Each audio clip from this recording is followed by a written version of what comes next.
Nosso tema de hoje é relacionado ao yoga. Eu vou apresentar para vocês o conceito, né?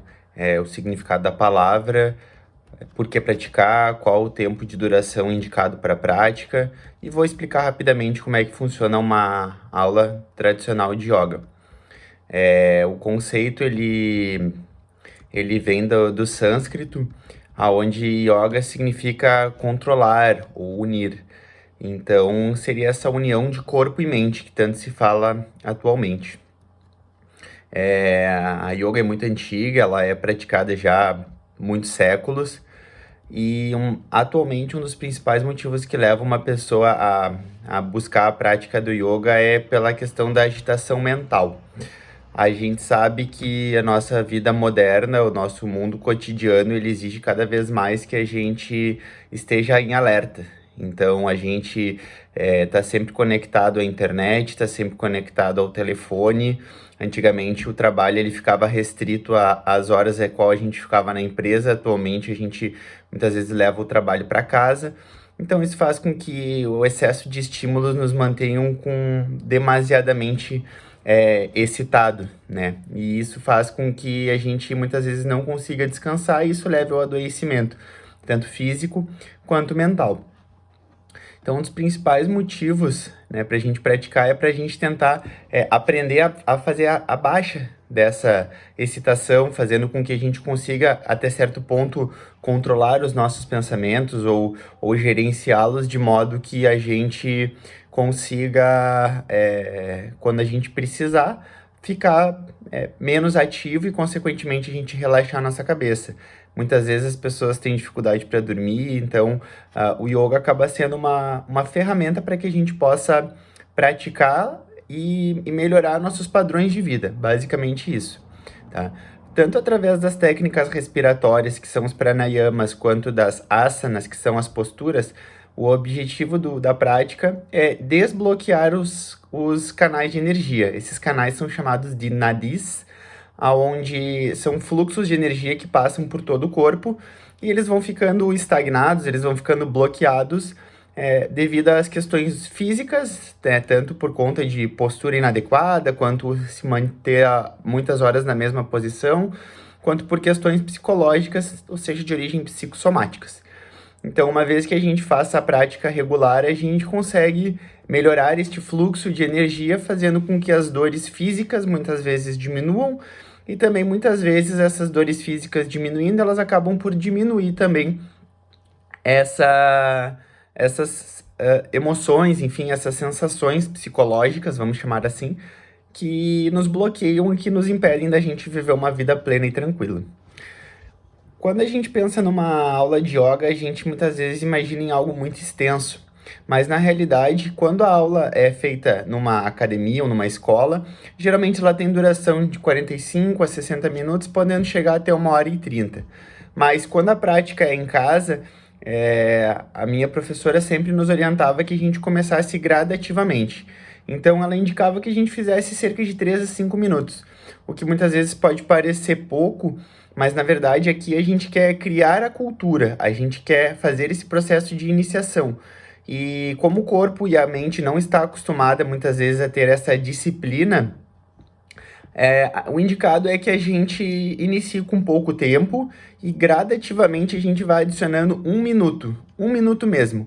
Então eu poderia começar fazendo 3 minutos de prática, onde seria uma espécie de uma mini aula, e aí posteriormente eu passaria para 4, para 5, 6, 7, chegando em 10 minutos e assim, obviamente, aumentando a prática. Mas a gente sempre diz que não pode ser sofrido, não pode haver sofrimento, porque isso bloquearia novamente os canais que a gente quer tanto desbloquear. Esse processo de não violência a si próprio chama-se ahimsa e tem como objetivo a gente não fazer nada que nos gere sofrimento ou dor. Então, a gente começaria fazendo, por exemplo, uma postura, né? Poderia ser ela dinâmica ou estática, e depois fazer uma breve meditação. Isso durando apenas 3 minutos. Por quê? Porque o objetivo é que a gente inicie a nossa prática. Então, com o passar do tempo, a gente então vai aumentando essa prática e, consequentemente, aumentando o tempo das posturas e também aumentando o tempo da meditação. Uma aula de yoga, ela tem alguns pilares. Então, quando a gente faz uma prática caseira, por exemplo, ou quando a gente tem pouco tempo, a gente vai omitir algumas partes, obviamente, porque não dá tempo da gente fazer toda uma aula em 3 minutos ou em 5 minutos. Mas a gente consegue ter bons aproveitamentos, porque muito baseia-se em ficar interromper nossos pensamentos, interromper aquela prática física que nós estamos no dia a dia, e aí eu faço a minha prática.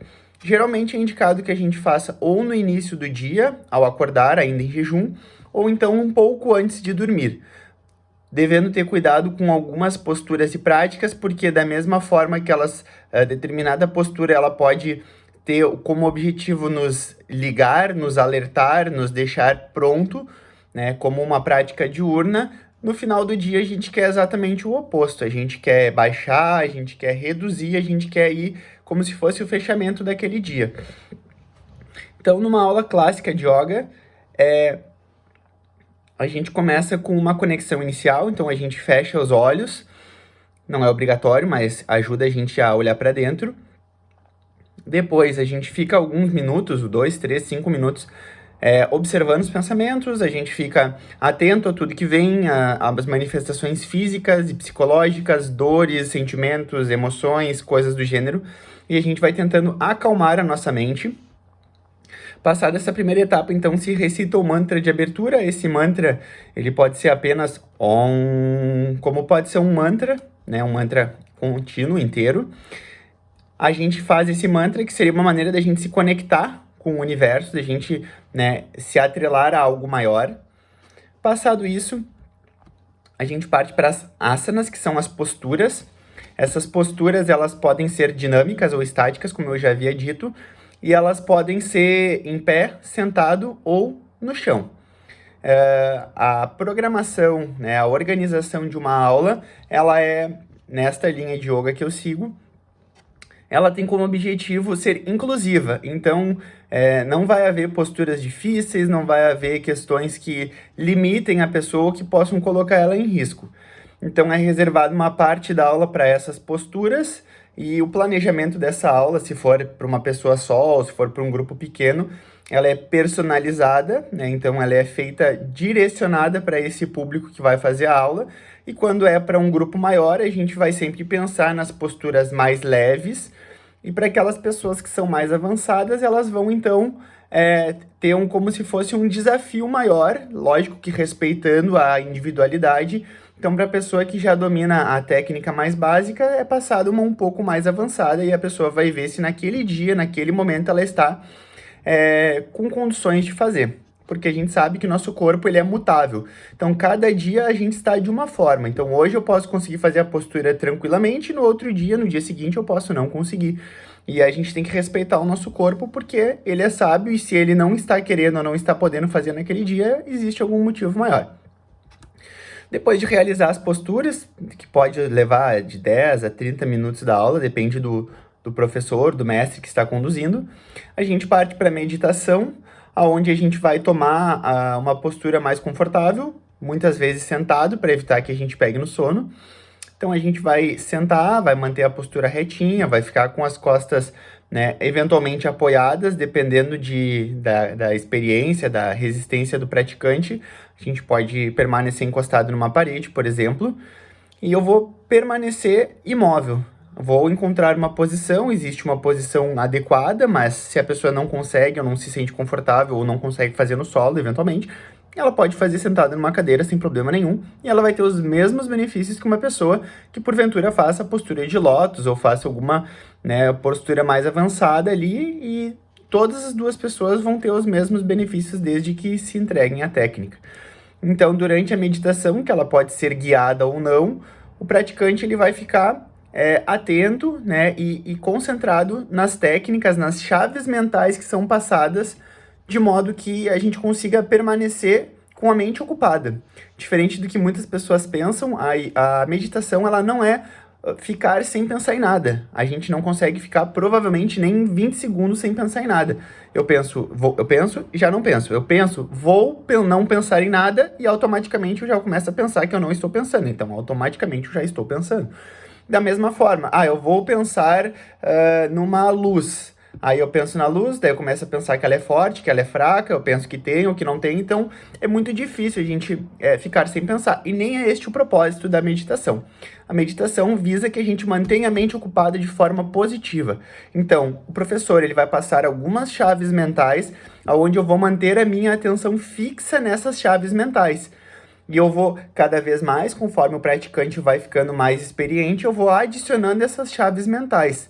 Consequentemente, eu vou mantendo a minha mente ocupada com tantas tarefas dentro desta prática que ele não tem tempo de pensar em outras coisas. E este é o objetivo, é que eu mantenha a mente ocupada de forma positiva.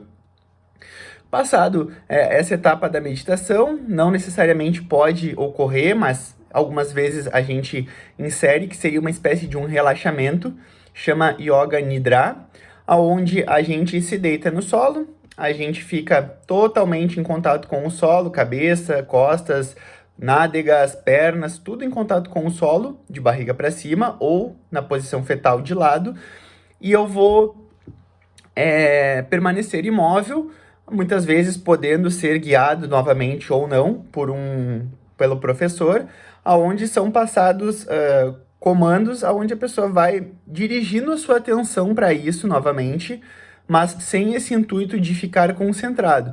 E a gente vai levando a nossa atenção para essas informações que são passadas e a gente vai relaxando, a gente vai baixando a nossa energia, a gente vai se acalmando, muitas vezes levando a pessoa a dormir. Então essa é uma prática muito interessante de se fazer antes de dormir. Existem alguns vídeos no YouTube, existem músicas, enfim, existem sons que podem ser usados para isso, aonde eu vou estar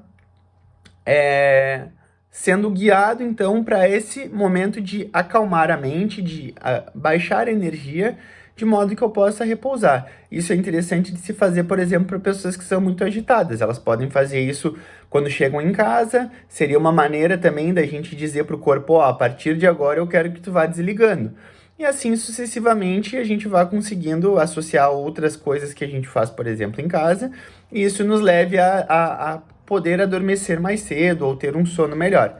E no caso da aula clássica, geralmente eu vou ter um mantra de encerramento, aonde eu seria uma espécie de um desfecho, de uma finalização da aula, e aí eu vou fazer meus agradecimentos, as minhas preces, né, a todas as coisas que eu acredito, todas as coisas que eu acredito que sejam relevantes, e eu vou me desconectar da aula e vou partir para o meu dia, seja começo do dia ou seja o final do dia, eu vou retornar para casa.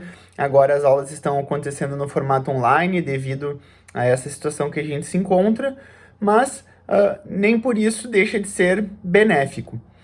Então é isso, pessoal. Hoje eu queria comentar com vocês sobre a questão do significado da yoga, alguns benefícios, também como a gente pode praticar. Enfim, se vocês tiverem alguma dúvida, alguma curiosidade, vocês podem entrar em contato comigo.